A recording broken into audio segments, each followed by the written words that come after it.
ஒன்றே குலம் ஒருவனே தேவன் என்று திருமூலர் சொன்ன வழிதான் என்று பேரறிஞர் அண்ணா சொல்லி இருக்கிறார்.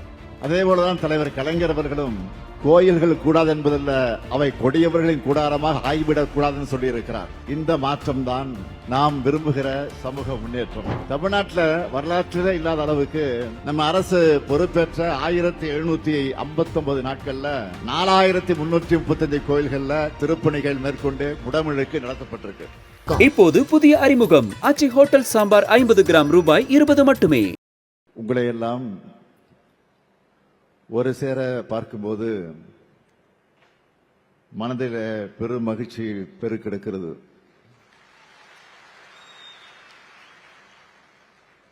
நம்முடைய திராவிட மாடல் ஆட்சி பற்றி நாம் சொல்வது எல்லாருக்கும் எல்லாம்.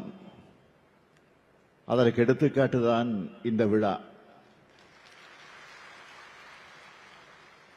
எல்லாருக்கும் எல்லாம்னு நாம சொல்றது வெறும் வாய் வார்த்தைக்காக அல்ல, சொற்கள்ல சொல்றத செயல்ல நிரூபிக்கிறோம் என்பதற்கு அடையாளம் தான் இந்த மாநாடு.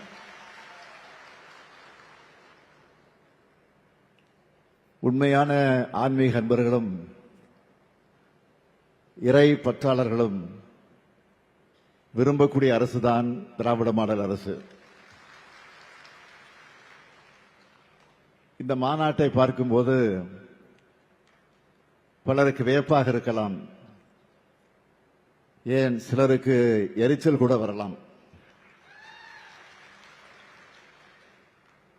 கிராம கோயில்கள் பணியாற்றுகிற கிராம பூசாரிகளான நீங்களும் இந்த சமுதாயத்தில் ஒரு அங்கம்தான்.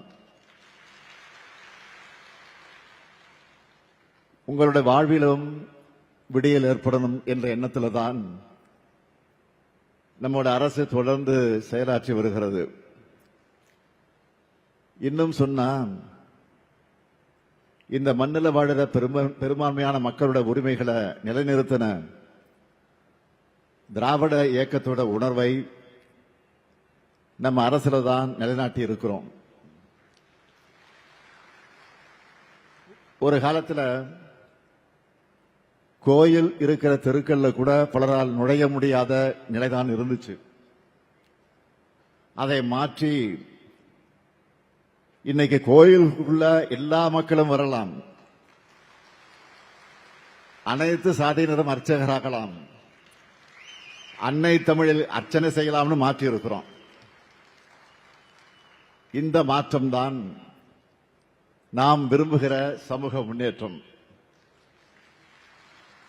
இதைத்தான் உண்மையான இறை பற்றாளர்களும் விரும்புவாங்க. இறை நம்பிக்கையை பொறுத்த வரைக்கும் திராவிட முன்னேற்ற கழகத்தோட நிலைப்பாடு என்பது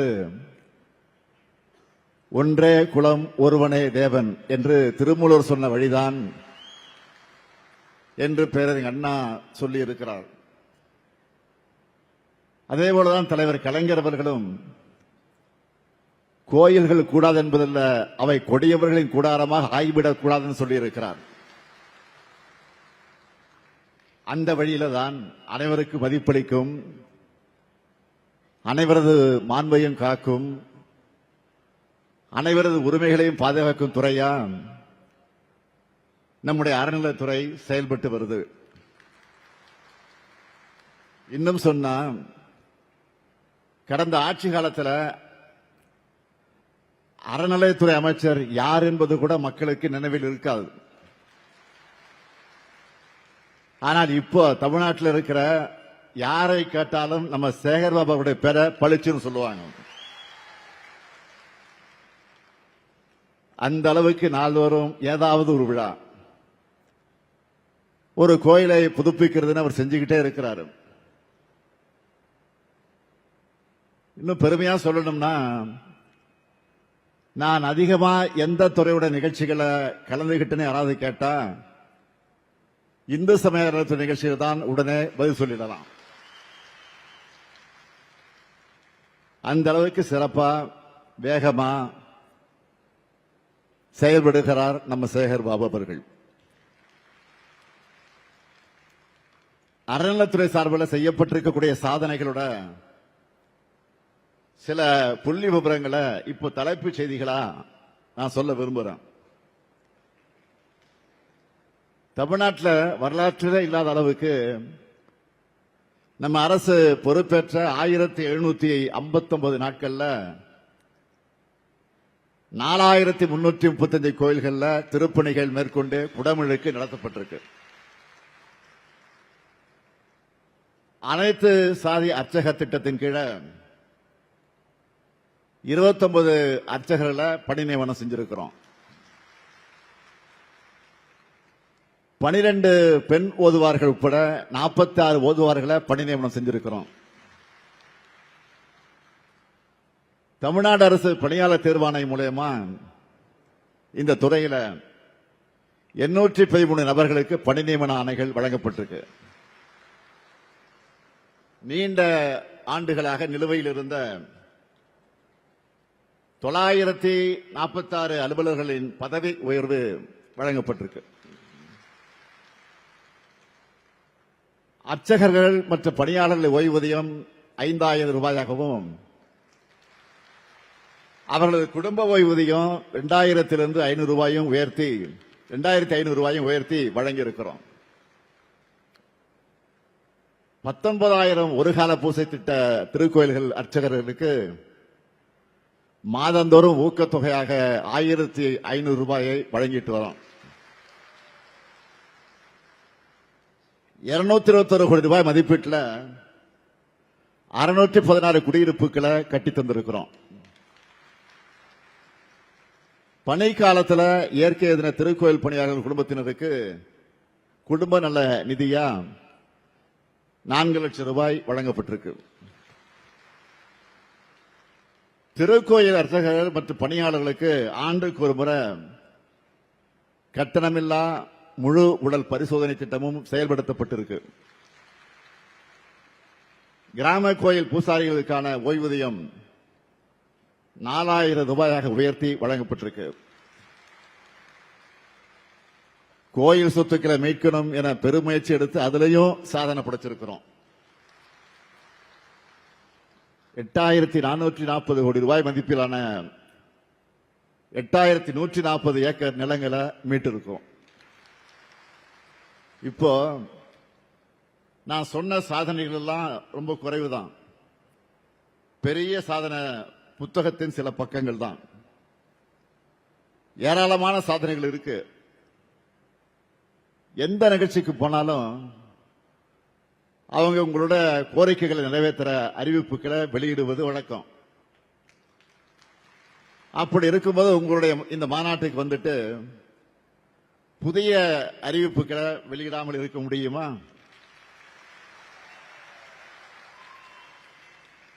அதனால பூசாரிகளுடைய நலனுக்காக 11 புதிய அறிவிப்புகளை வெளியிட விரும்புகிறேன். முதலாவது அறிவிப்பு, ஒவ்வொரு ஆண்டும் தமிழர் திருநாளாம் பொங்கல் திருநாளுக்கு அனைத்து உறுப்பினர்களுக்கும் புத்தாடை வழங்கப்படும். இரண்டாவது அறிவிப்பு, உறுப்பினர் மரணமடைந்தால் அவருடைய வாரிசுதாரர்களுக்கு தற்போது வழங்கப்படக்கூடிய தொகை 50,000 ரூபாயிலிருந்து 1 லட்சம் ரூபாயாக உயர்த்தப்படும். மூன்றாவது அறிவிப்பு, கிராம கோயில் பூசாரிகளுக்கு நிர்ணயிக்கப்பட்ட ஆண்டு வருமான உச்சவரம்பு 75,000 1 லட்சம் ரூபாயாக உயர்த்தப்படும். அது ஏற்கனவே உயர்த்தியாச்சு. இருந்தாலும் தற்போது உங்கள் கோரிக்கை ஏற்று ஆண்டுக்கு 1,25,000 ரூபாயாக உயர்த்தப்படும். நான்காவது அறிவிப்பு, இயற்கை எய்திய உறுப்பினருடைய ஈமச் சடங்குக்காக தற்போது வழங்கப்படக்கூடிய தொகை 5,000 ரூபாயிலிருந்து 10,000 ரூபாயாக உயர்த்தி வழங்கப்படும். ஐந்தாவது அறிவிப்பு, பக்கத்தில் இருக்க பெரிய திருக்கோயில்கள் மூலம் ஆண்டுதோறும் 500 பூசாரிகளுக்கு தேர்ந்த பயிற்சியினர்களை கொண்டு புத்துழை பயிற்சி நடத்தப்படும். ஆறாவது அறிவிப்பு, தற்போது பூசாரிக்கு 3000 பூசாரி மகன் 3000 மகள் 5000 என திருமணத்திற்கு வழங்கப்படும் நிதி உதவி மேலும் 1000 ரூபாய் உயர்த்தப்படும். 7வது அறிவிப்பு, பூசாரிகளின் மகளுக்கு தற்போது வழங்கப்படக்கூடிய பள்ளி கல்வி நிதி உதவி மேலும் 1000 ரூபாய் உயர்த்தப்பட்டு 2000 மற்றும் 2500 ரூபாயாக உயர்த்தி வழங்கப்படும். 8வது அறிவிப்பு, பூசாரிகளின் மகளுக்கு தற்போது ஒவ்வொரு கல்வியாண்டும் வழங்கப்படும் இளநிலை முதுநிலை பட்டப்படிப்பு நிதி உதவி ஆண்டுக்கு மேலும் 2000 ரூபாய் உயர்த்தப்படும். 9வது அறிவிப்பு, பூசாரிகளின் மகளுக்கு தற்போது ஒவ்வொரு கல்வியாண்டும் வழங்கப்படும் தொழில் சார்ந்த இளநிலை முதுநிலை பட்டப்படிப்பு நிதி உதவி ஆண்டுக்கு மேலும் 2000 ரூபாய் உயர்த்தப்படும். 10வது அறிவிப்பு, பூசாரிகளின் மகள் தொழிற்பயிற்சி நிலையத்தில் பயில ஆண்டுக்கு மேலும் 1000 ரூபாய் உயர்த்தி வழங்கப்படும். 11வது அறிவிப்பு, உறுப்பினர்களுக்கு மூக்கு கண்ணாடி வாங்க தற்போது வழங்கப்படும் 500 ரூபாய் நிதி உதவி 1000 ரூபாயாக உயர்த்தி வழங்கப்படும்.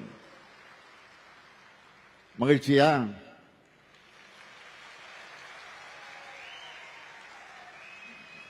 நானும் மகிழ்ச்சி அடைகிறேன்.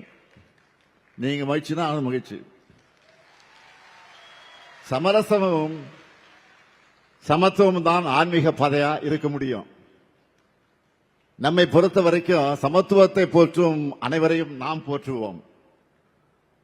மக்களுடைய சுயமரியாதை உரிமைகளும் மதிக்கப்படணும். அதை நாம செய்யறதுனால தான் ஆன்மீக பெரியோர்கள் தொடர்ந்து நமக்கு ஆதரவா இருக்காங்க. தமிழ்நாட்டில் மட்டும் இல்ல, இந்தியா முழுக்க இத்தகைய சமத்துவம் சகோதரத்துவம் நிலை பெறணும். மக்களுக்குள்ள ஒற்றுமைதான் ஓங்கி வளரணும். மக்களை பிரிக்க நினைக்கிற கும்பல்களை அடையாளம் கண்டு புறக்கணிக்கணும். இங்க வந்திருக்கக்கூடிய பக்தர்களுக்கும் ஆன்மீக அன்பர்களுக்கும் திருக்கோயில் பணியாளர்களுக்கும் கொடுக்கிற வாக்குறுதி என்பது உங்கள் நலன் காக்க இந்த முத்துவேல் கருணாநிதி ஸ்டாலின் இருக்க